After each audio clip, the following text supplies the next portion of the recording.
புதுச்சேரியின் புகழ்பெற்ற முருகன் ஆலயம் சாரம் சுப்பிரமணியர்.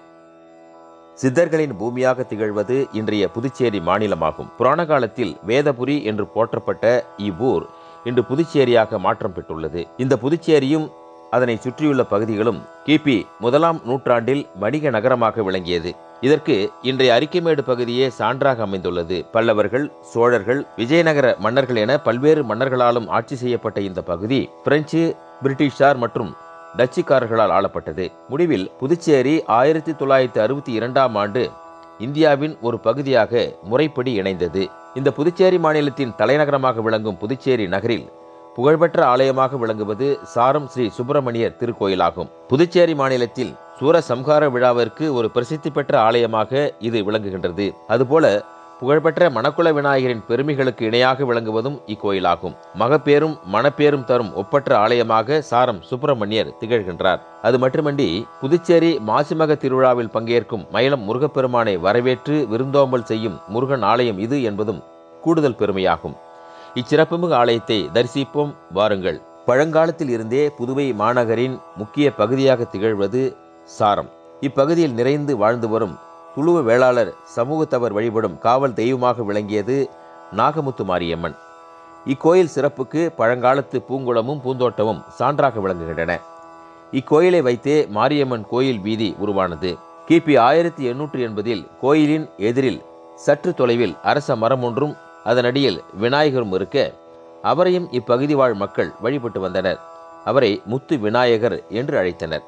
இந்த இரண்டு தெய்வங்களின் காலம் மிகவும் பழமையானதாக விளங்கியது. இந்நிலையில் கிபி 1907ஆம் ஆண்டில் ஆலயம் அருகே வசித்து வந்த அரகண்டநல்லூரை அடுத்த தேவனூர் கிராமத்தை பூர்வீகமாக கொண்ட சனி வீராசாமி பிள்ளை என்பவர் முருகப்பெருமான் மீது அளவு கடந்த பக்தி கொண்டிருந்தார். இந்நிலையில் சாரத்தில் வாழ்ந்த முருகனடியார் முத்து விநாயகருக்கு அருகில் முருகப்பெருமானை நிறுவிட விரும்பினார். அதற்காக சென்னையை அடுத்த மகாபலிபுரத்தில் வள்ளி தெய்வானை உடனுரை சுப்பிரமணியர் சிலா வடிவங்களை செய்ய வைத்து அதனை முத்து விநாயகரின் பின்புறம் நிறுவி பெரிய அளவிலான ஆலயம் எழுப்பினார். கூடவே இக்கோயிலுக்கென தன் சொந்த ஊரான தேவனூரில் உள்ள 20 காணி நிலத்தை தானமாக எழுதி வைத்தார். இவர் சவுக்கு காய்களில் சாயம் தயாரிக்கும் வணிகம் செய்து வந்த செல்வந்தராவார். இவ்வாலயம் பழமையானது என்பதற்கு கிபி 1906இல் புதுவை மாநகரின் நீதிமன்றம் வழங்கிய தீர்ப்பு சான்றாக அமைந்துள்ளது. 1907இல் தொடங்கிய திருப்பணி 2 ஆண்டுகளில் நிறைவடைந்தது. 1909இல் முத்து விநாயகர், வள்ளி தெய்வானை உடனுரை சுப்பிரமணியர், தட்சிணாமூர்த்தி உள்ளிட்ட மூர்த்தங்களோடு குடமுழுக்கு விழா இனிதே நடந்து முடிந்தது. சனி வீராசாமி பிள்ளையின் ஈடுபாட்டினால் உந்தப்பட்ட நாராயணசாமி செட்டியார் என்ற அடியார் புதுச்சேரி அருகேயுள்ள பட்டானூரில் தனது 23 காணி நிலத்தை தானமாக தந்து சஷ்டி உற்சவம், சூரசம்ஹாரம் உள்ளிட்ட விழாக்களின் உபயதாரராக விளங்கினார். இதையடுத்து முருகசாமி பிள்ளை வழுதாவூர் சாலையில் உள்ள 45 குழியை நிலதானம் செய்தார்.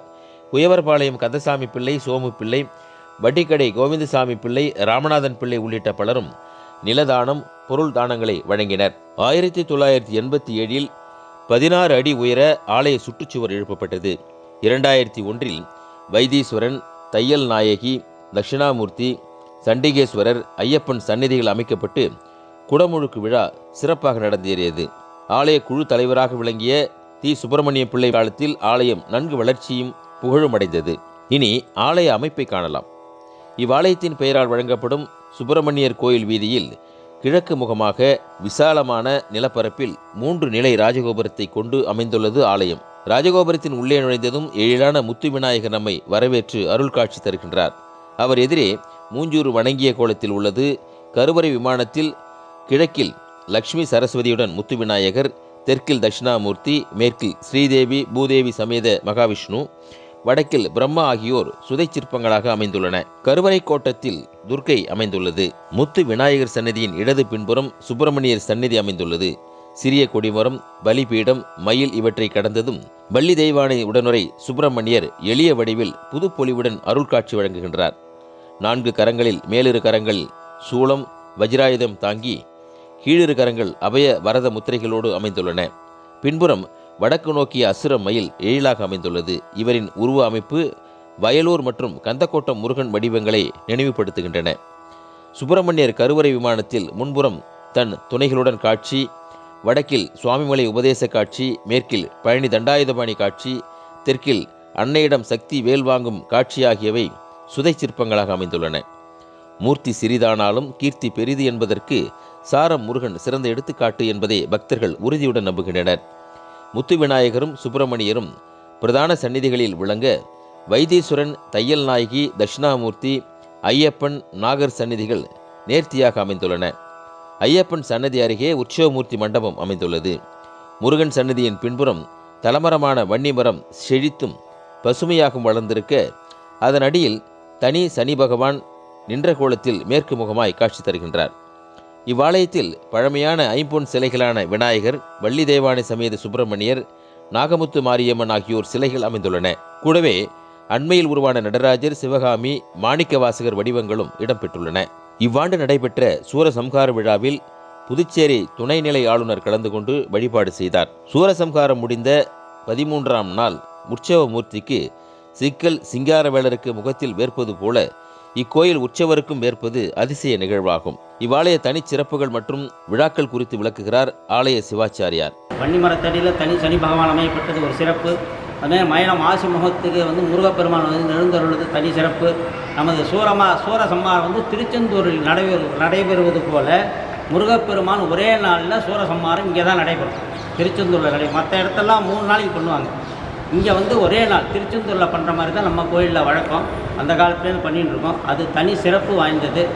இந்த வருஷம் கூட நாங்கள் கவர்னர்லாம் அழைப்பு கொடுத்து மிக சீரும் சிறப்புமாக செய்வோம். கவர்னரும் பாராட்டிட்டு போனாங்க. வருஷம் சொல்லுங்கள் நாங்கள் வரோம் அப்படின்னு சொல்லிட்டு அதிகாரிகிட்ட. அந்த மாதிரி தனி சிறப்பு மிக்க புகழ்பெற்ற முருகப்பெருமான் ஆலயம். வேண்டும் வரம் அள்ளி கொடுக்கக்கூடிய முருகப்பெருமான், குழந்தை வரம், திருமண வரம், இதெல்லாமே நமக்கு முருகன்கிட்ட பிரார்த்தனை செய்தோமானால் எல்லாமே விரைவில் நடைபெறும் அப்படிங்கிறதையும் தெரிவிச்சுக்கிறேன். நமது ஆலயத்தில் நாகமுத்து மாரியம்மன் இருக்காங்க. அவங்களுக்கு சித்திரை மாதம் திருவிழா அன்றைக்கி தான் கூழ் ஊற்றி அவங்களுக்கு கிரகம் எடுத்து எல்லா பூஜையும் இங்கே விசேஷமாக நடைபெறுகிறது சித்திரை மாதம். அதுக்கப்புறம் ஆடி மாதம் அம்பாளுக்கு ஆடி பூரம், ஆவணி மாதம் விநாயகர் சதுர்த்தி, விநாயகர் பெருமாள் திருவீதி விழா வருவது, புரட்டாசி மாதம் அம்பு போட்டு நவராத்திரி மாரியம்மன் வீதி விழா, ஐப்பசி மாதம் கந்தசஷ்டி சூரசம்ஹார உற்சவம் சிறப்பாக நடைபெறும். கார்த்திகை மாதம் தீபம், முருகப்பெருமாள் திருவீதி விழா வருவது, மார்கழி மாதம் ஆருத்ரா தரிசனம் நடராஜ பெருமானுக்கு மிக சீரும் சிறப்புமாக ஆலய வளம் விசேஷமான பூஜை அபிஷேக ஆராதனை நடைபெறும். தை மாதம் தை கிருத்திகை சம்பத்சர அபிஷேகம், தை பூசம் 108 பால்குட அபிஷேகம் முருகப்பெருமானுக்கு விசேஷமாக எல்லா மாதத்திலும் ஒரு விசேஷம் நடைபெற்று கொண்டிருக்கிறது. மாசி மாதம் தையல் நாயகி அம்பிகா சமேத வைத்தியநாதேஸ்வர சுவாமிக்கு மாசி மகா சிவராத்திரி மிக சீரும் சிறப்புமாக 4 கால அபிஷேக ஆராதனை பூஜைகள் செய்வித்து 4ஆம் காலம் சுவாமி உட்புறப்பாடு நடைபெறுவது சிறப்பு. பங்குனி உத்தரம் முருகப்பெருமானுக்கு ரொம்ப சிறப்பு. பங்குனி உத்தரத்தன்னைக்கு முருகப்பெருமான் காலையில் காவடி எடுத்து அபிஷேக ஆராதனை செய்வித்து சாயந்தரம் வீதி விழா. சித்திரை மாதம் 1ஆம் தேதி அம்பாளுக்கு கூழ் ஊற்றி விசேஷமான பூஜைகள்லாம் இங்கே நடைபெற்று கொண்டிருக்கின்றது. மிகவும் பழமையான ஆலயம். நம்ம அற்புதம் நம்ம சுவாமி சாரம் சுப்பிரமணிய சுவாமி கோயிலில் இப்போ 2 ஆண்டுகளாக முருகப்பெருமானுக்கு 13ஆவது நாள் முருகப்பெருமான் மூலஸ்தானத்து சந்தனகாப்பு அலங்காரம் பண்ணுவோம். உற்சவர் சாதாரணமாக தான் வச்சுருப்போம். அவருக்கு அன்றைக்கி பார்த்தீங்கன்னா முத்தாக வேர்வை, அதுவும் நம்ம ஆலயத்தில் ஃபோட்டோ எடுத்து வச்சுருக்காங்க. முத்தாக வேர்த்திருக்கு. அது ஒரு தனி சிறப்பு வாய்ந்தது நம்ம ஆலயத்தில். அதுக்கப்புறம் முருகப்பெருமானுக்கு நம்ம மனசு குறைகள், மகப்பேறு, 2வது திருமண தடையில் நீக்கக்கூடிய ஒரு முருகப்பெருமான். மாதந்தோறும் சஷ்டிக்கு கிருத்திக்கு முருகப்பெருமானுக்கு மாலை வாங்கி சாத்தி அர்ச்சனை பண்ணாக்கா திருமண தடை நீங்கி உடனடியாக திருமணம் நடைபெறும். திருக்கல்யாண உற்சவம் நடக்கும். இப்போ கூட 2 பேருக்கு சுவாமிகிட்ட பிரார்த்தனை பண்ணாங்க. முருகப்பெருமானுக்கு திருக்கல்யாணம் பண்ணுறேன் அப்படின்னு பிரார்த்தனை பண்ணினாங்க. அவங்க வீட்டில் ஆண் பெண் இருவருக்குமே கல்யாணம் கூடிட்டு நம்ம ஆலயத்தில் தனி சிறப்பு. வன்னிமரத்தடியில் தனி சனி பகவான் இருப்பது ரொம்ப சிறப்பு விட்டுறது. வேறு எங்கேயும் இந்த அமைப்பு கிடையாது. சுவாமி மேற்க பார்த்துருக்கார் சனி பகவான். அனுகிரகமூர்த்தியாகவும் இருக்கார். வன்னிமரத்தடியில் இருக்கிறது தனி சிறப்பு. எங்கே இருந்தாலும் வெளியில் இருந்தாலும் சரி, நீங்கள் திருநள்ளாறு போக முடியல, இங்கே தரிசனம் பண்ணுங்கள். திருநள்ளாறு போயிட்டு வந்த பலன் உங்களுக்கு கிடைக்கும் அப்படின்னு தெரிவிச்சுக்கிறேன். ரொம்ப சிறப்புற்ற ஆலயம் இது. சாரமா நகருக்கு வெறும் பாக்கியம் நம்ம ஆலயம் அமைப்பற்றது. அதனால் பக்தர்கள் அனைவருமே, நம்ம ஊர் பெரியவர்கள் அனைவருமே நமது ஆலயத்துக்கு எல்லாம் வல்ல முருகப்பெருமான் திருவள்ளுவர் பெற்று வைப்பார் அன்போடு கேட்டுக்கொள்கிறோம். இவ்வாலயத்தின் பெருமைகளை எடுத்துரைக்கிறார் ஆலய நிர்வாக அலுவலர். இது மிகவும் பிரசித்தி பெற்ற முருகஸ்தலமாகும். வன்னி மரத்தடியில் தனீஸ்வர பகவான் மிக மிக பிரசித்தி பெற்றது. மேலும் இங்கு நடைபெறும் கந்த சஷ்டி பெருவிழா பிரம்மோற்சவமாக 13 நாட்கள் தெப்பல் உற்சவம், தேரோட்டம் இது போன்ற விழாக்களோடு மிக சிறப்பாக நடந்து கொண்டிருக்கிறது. பொதுமக்கள் ஆயிரக்கணக்கானோர் வந்து கலந்து கொண்டு கந்த சஷ்டி விழா சூரசம்மாரத்தை மிகுந்த உற்சாகத்தோடு கண்டுகளிப்பார்கள். மேலும் இங்கு சனிக்கிழமை தோறும் பக்தர்களுக்கு அன்னதானம் மிக சிறப்பான முறையில் நடைபெற்று கொண்டிருக்கிறது. இந்த ஊரில் உள்ள பெரியோர்கள் பல பேர் இந்த கோவிலுக்கு நிறைய நிலங்கள் இது போல நிறைய விஷயங்கள் செய்து கொண்டிருக்கிறார்கள். அதன் பேரில் நிறைய விழாக்கள் இங்கே நடைபெற்று கொண்டிருக்கிறது. புதுச்சேரியில் பல்லாண்டு காலமாக நடைபெற்று வரும் மாசிமக பெருவிழாவிற்கு மயிலம் முருகப்பெருமானை வரவேற்று விருந்தோம்பல் செய்யும் தலமாக சாரம் சுப்பிரமணியர் ஆலயம் விளங்குகின்றது. இது குறித்து ஆலய சிவாச்சாரியார் கூறுவதை கேட்போம்.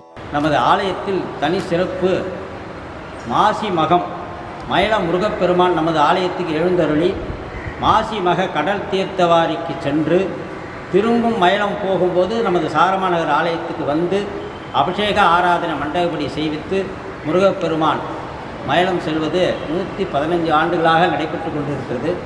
இது தனி சிறப்பு. புதுவை மாநிலத்தில் நிறையா முருகன் கோயில் இருக்குது. இருந்தாலும் நமது சாரமாநகரத்துக்கு கிடைத்த ஒரு பெரும் பொக்கிஷன் மயிலம் முருகப்பெருமான் நமது ஆலயத்துக்கு வருவது நமது சாரமாநகர் பக்தர்கள் அனைவரும் கொடுத்து வைத்தார்கள். அதை தான் சொல்லணும். இவ்வாலய பூஜைகள் விழாக்கள் துளுவ வேளாள சமுதாயத்தினரால் நடத்தப்பட்டு வருகின்றன. ஆலய நிர்வாகத்தை புதுச்சேரி மாநில அரசின் இந்து சமய அறநிலைத்துறை கவனித்து வருகின்றது. இவ்வாலயம் முத்து விநாயகர், வள்ளி தேவானை சமேத சுப்பிரமணியர், நாகமுத்து மாரியம்மன் ஆலயம் என்ற பெயரில் வழங்கப்பட்டு வருகின்றது.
நீங்கள் பார்ப்பது புனரமைக்கப்பட்ட பழம்பெரும் நாகமுத்து மாரியம்மன் ஆலயம். வெளியே ராஜகோபுரம், உள்ளே பழமைக்கு சான்றாக மூலவர், உற்சவர், பிரகாரத்தில் சக்தியின் வெவ்வேறு வடிவங்கள் மற்றும் ராகவேந்திரர் சுதை சிற்பங்களையும் அனுமன் மற்றும் நாகர் சந்நிதியையும் தரிசிக்கலாம். பின்புறம் தெப்பக்குளம் அமைந்துள்ளது. அன்னை முத்து மாரியம்மனும் சாரம் சுப்பிரமணியரைப் போலவே வரமருளும் தெய்வமாக விளங்குகின்றாள். இவ்வாலயங்களை காலை 6 மணி முதல் 10 மணி வரையிலும், மாலை 5 மணி முதல் இரவு 9 மணி வரையிலும் தரிசனம் செய்யலாம். இந்த ஆலயம் எங்கே அமைந்துள்ளது என பார்க்கலாம். புதுச்சேரி மாநகரில் சாரம் பகுதியில் சுப்பிரமணியர் கோயில் அமைந்துள்ளது. புதிய பேருந்து நிலையத்திற்கு வடமேற்கே 2 கிலோமீட்டர் தொலைவில் இது உள்ளது. இத்திருக்கோயிலுக்கு செல்ல ஆட்டோ வசதிகள் உள்ளன. புதுச்சேரி வரும் வாய்ப்புள்ளவர்கள் மறக்காமல் சாரம் சுப்பிரமணியரையும் நாகமுத்து மாரியம்மனையும் வழிபட்டு செல்லுங்கள். வளமோடும் நலமோடும் வாழுங்கள். என்ன நேயர்களே, இப்பதிவு உங்களுக்கு பிடித்திருக்கும் என்று நம்புகிறேன். பிடித்தவர்கள் மறக்காமல் சப்ஸ்கிரைப் செய்யுங்கள். நண்பர்களுக்கும் ஃபார்வர்ட் செய்யுங்கள். மீண்டும் சந்திப்போம். நன்றி, வணக்கம்.